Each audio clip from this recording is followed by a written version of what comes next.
सिर्फ उछल कूद करना या मस्ती को पर्दे पर दिखाना, लोगों को गुदगुदाने के लिए सब कुछ करना, यही मकसद चार्ली का नहीं हुआ करता था। चार्ली अपनी फिल्म में सब्जेक्ट को भी खास तरजीह दिया करते थे, जिससे एंटरटेनमेंट के साथ साथ मैसेज जरूर दर्शकों तक पहुंचे। और यही वजह थी कि चार्ली के निशाने पर आम लोगों से जुड़े खास मुद्दे हमेशा होते थे।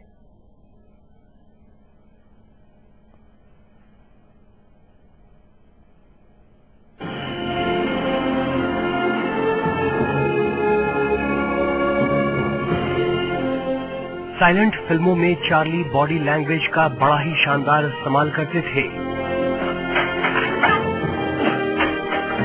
चार्ली ने वक्त की नजाकत को भांपते हुए अपनी फिल्मों को बनाया। साल 1936 में आई उनकी फिल्म मॉडर्न टाइम्स एक ऐसी फिल्म थी जो अमेरिका में मंदी से उबरने के बाद मशीनीकरण और मजदूरों की बदहाली से जुड़ी हुई थी।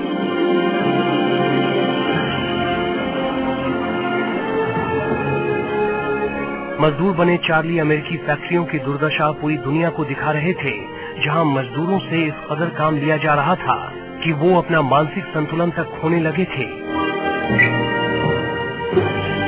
1 घंटे और 27 मिनट की इस फिल्म में दिखाया गया है कि मजदूर चार्ली पर काम का दबाव इस कदर हावी था कि वो काम करते हुए मशीन तक पहुंच गए।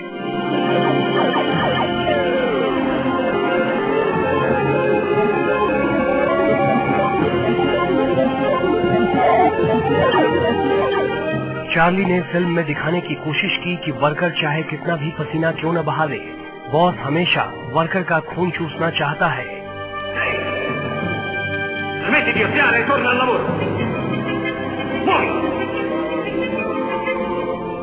फिल्म मॉडर्न टाइम्स में मजदूर बने चार्ली के बगावती तेवरों को भी दिखाया गया है।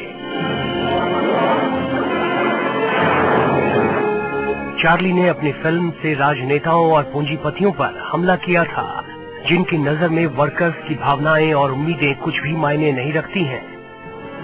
चार्ली ने अंतर्राष्ट्रीय मुद्दों पर वार करने में जरा भी हिचक नहीं दिखाई। साल 1940 में उनकी फिल्म द ग्रेट डिक्टेटर आई, जिसके निशाने पर सीधे हिटलर थे। 2 घंटे और 5 मिनट की इस फिल्म में चार्ली ने हिटलर का जबरदस्त मजाक उड़ाया है। नाजीवाद के खिलाफ बनी इस फिल्म ने अमेरिका और ब्रिटेन में धूम मचा दी। फिल्म द ग्रेट डिक्टेटर को हाथों हाथ लिया गया। खास तौर से फिल्म जब दिसंबर 1940 में ब्रिटेन में रिलीज हुई, उस वक्त वहां हिटलर की फौजें जबरदस्त हवाई हमले कर रही थी।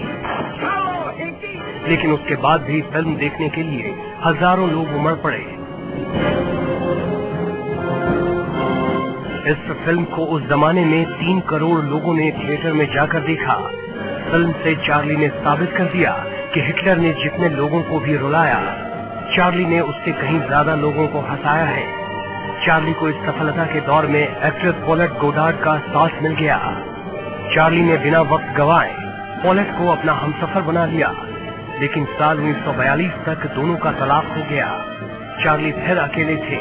अगर उनके साथ कोई था तो वो थी चार्ली की कॉमेडी का ह्यूमन एंगल, जो उनकी आत्मा थी। हमारी ये खास पेशकश जारी रहेगी एक ब्रेक के बाद भी। ब्रेक के बाद हम आपको दिखाएंगे चार्ली के फिल्मी सफर का अंत कैसे हुआ और उनकी जिंदगी का आखिरी समय कैसे बीता।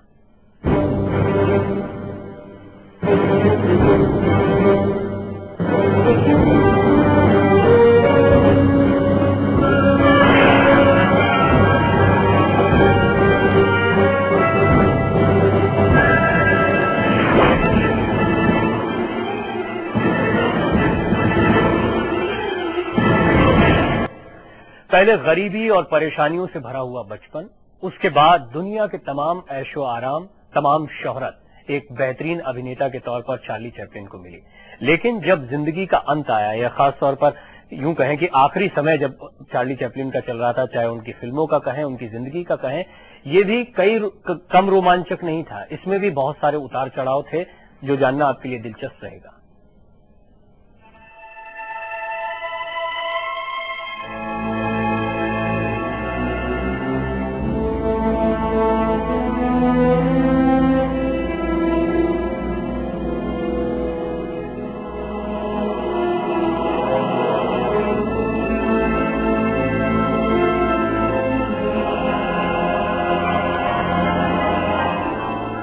तब तक के सफर में दिखा चुके थे कि कॉमेडी में अगर ह्यूमन एंगल होगा तो लोगों पर उसका असर साफ दिखेगा। चार्ली वक्त के साथ तेजी से आगे बढ़ रहे थे। 16 जून 1943 को 54 साल के चार्ली ने 18 साल की उना ओ'नील से शादी कर ली। शादी के कुछ सालों बाद 11 अप्रैल 1947 को चार्ली की सबसे विवादित फिल्म मॉन्सिक्योर वेडॉक्स आई, जिसमें चार्ली एक ऐसा किरदार निभा रहे थे जो अमीर विधवा औरतों से पहले शादी करता था और फिर उन्हें मारकर उनकी प्रॉपर्टी हड़प लेता था। फिल्म पूंजीवाद के खिलाफ थी, इसलिए अमेरिका में चार्ली के खिलाफ माहौल बनने लगा।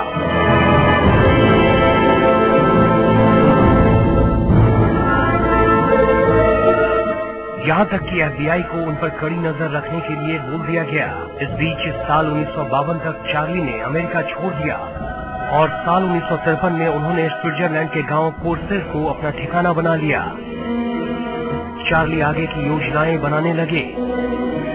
12 सितंबर 1957 को चैंपियन को आखिरी बार role a king in New York film में मिला।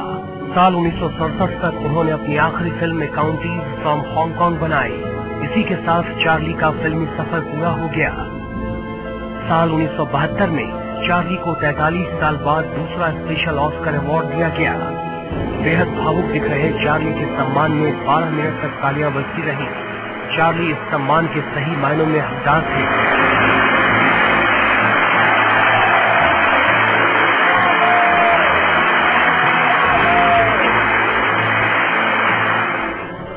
साल 1973 में चार्ली को तीसरा ऑस्कर उनकी 1952 की फिल्म लाइमलाइट के लिए दिया गया। चार्ली किंग ऑफ कॉमेडी का रुतबा हासिल कर चुके थे।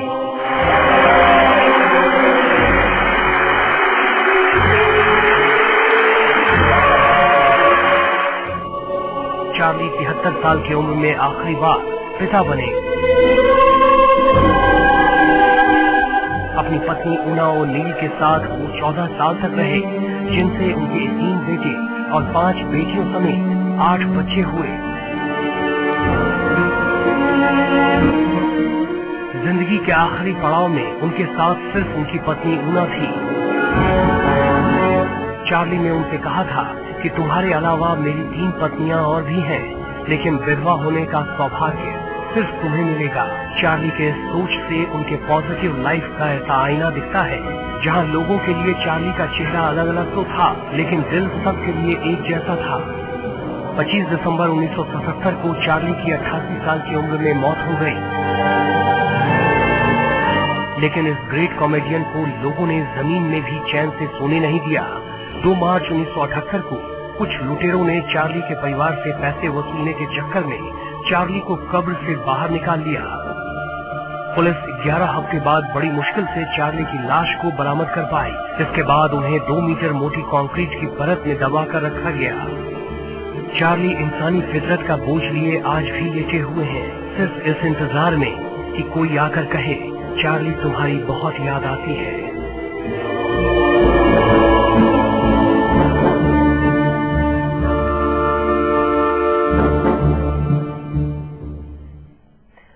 संस्कृत में कहा जाता है, न भूतो न भविष्यति, ना तो ऐसा कोई हुआ, न आने वाले समय में ऐसा कोई होगा। चार्ली चैपलिन एक ही थे। अच्छी बात यह है कि चार्ली मर नहीं सकता, चार्ली अमर है। इस खास पेशकश में इतना ही।